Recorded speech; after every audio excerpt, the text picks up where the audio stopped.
Une nouvelle intelligence artificielle qui fait jaser. On connaît tous ChatGPT et puis dernièrement au Canada, Claude. Eh bien, il y en avait un qu'on n'entendait pas beaucoup parler ici au Canada et c'est Grok. Grok qui est l'intelligence artificielle dans X ou anciennement Twitter. Et puis maintenant, on a accès à la nouvelle version de Grok qui est Grok 2 et c'est là que ça vaut vraiment la peine d'en jaser. Elle se veut une intelligence artificielle qui est pas woke selon Elon Musk. Donc, on va faire des tests aujourd'hui de qu'est-ce que c'est Grok 2. Tout d'abord, avant de faire nos propres tests, on va vérifier ce que les statistiques donnent sur la page de X.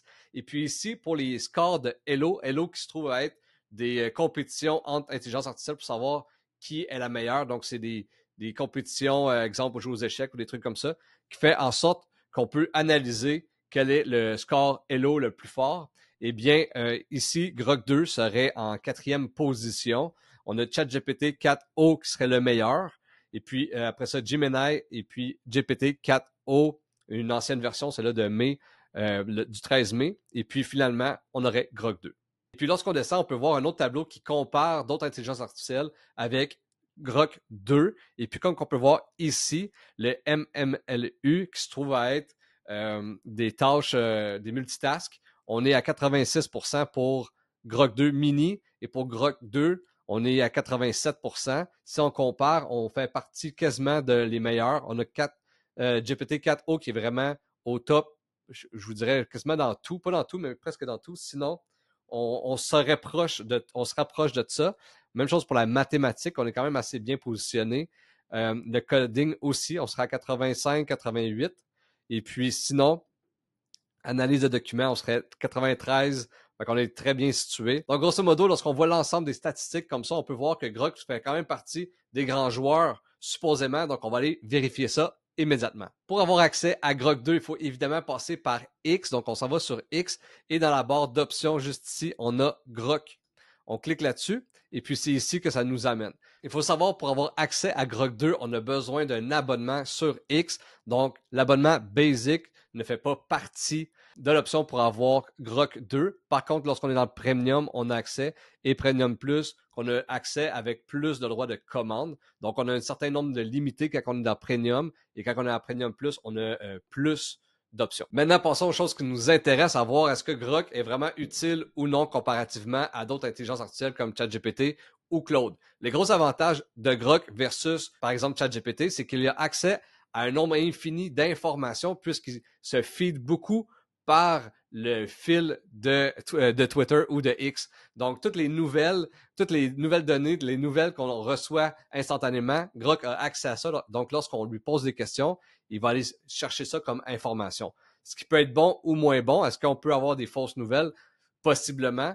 Par contre, ça va avec la vitesse auquel on peut avoir les informations. Et puis, c'est quasiment instantané versus ChatGPT qui a une date limite dans sa recherche. Donc, essayons de voir quelle sorte de nouvelles il aurait si on lui pose une question. En date du 15 août 2024, donc aujourd'hui, voici les dernières nouveautés en matière d'intelligence artificielle basée sur les informations disponibles. Sakana AI a lancé un modèle d'IA générative capable de mener des recherches scientifiques. Google a présenté sa nouvelle gamme de smartphones Pixel 9. OpenAI a lancé GPT-4o. Ça fait quand même une vieille annonce. Vasa 1 est un framework révolutionnaire qui utilise l'IA, l'intelligence artificielle dans les échecs, un système d'IA développé par l'Université de Toronto. Donc là, on peut voir ici que c'est sur ces sources-là en ce moment qui s'est fié pour nous donner des informations. Donc, on pourra aller vérifier nous-mêmes quelles sont les données. Et puis là, Grok 2 est censé être super bon pour créer du code. Là, ça va faire 3 fois avant que j'enregistre cette version-ci que je lui demande de me créer un code pour mon site Internet.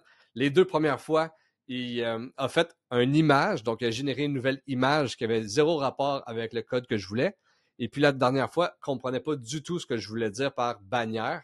Donc là, on va dire, peux-tu me créer un code pour un titre qui traverse mon site Internet pour la nouvelle promotion de ma formation sur ChatGPT? Et là, la 4e fois, il l'a fait. Donc, bravo. On ne va pas le tester aujourd'hui, mais on peut voir que ça fait du sens. Il y a les marges, il y a le font, il y a toute la grosseur, etc. Donc, il a réussi à le faire en HTML, mais ça a quand même pris 4 fois avant que Grok me comprenne.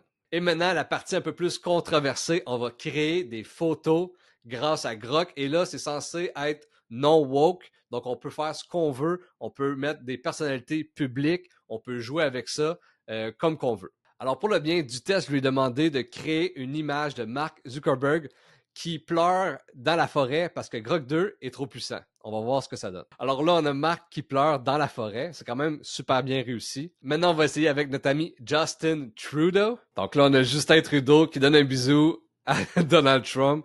Comme quoi, c'est vrai, c'est peut-être pas très woke comme application et comme intelligence artificielle. J'espère que ça va vous avoir donné le goût d'essayer Grok 2. Pour ma part, je crois que je suis satisfait avec ChatGPT et Claude. Par exemple, pour la création d'images, que ce soit woke ou pas woke, ça fait quand même quelque chose de ultra de qualité. Donc, on est à un autre niveau comparativement à DALL-E, mais on n'est pas aussi meilleur que Midjourney. Par exemple, c'est quand même plus user-friendly. Donc, si jamais vous voulez générer des belles images pour votre entreprise ou pour vos médias sociaux, c'est vraiment une super belle alternative. Sur ce, on se voit la semaine prochaine pour une nouvelle vidéo d'Instinct Fondateur concernant le marketing, l'intelligence artificielle et l'automatisation.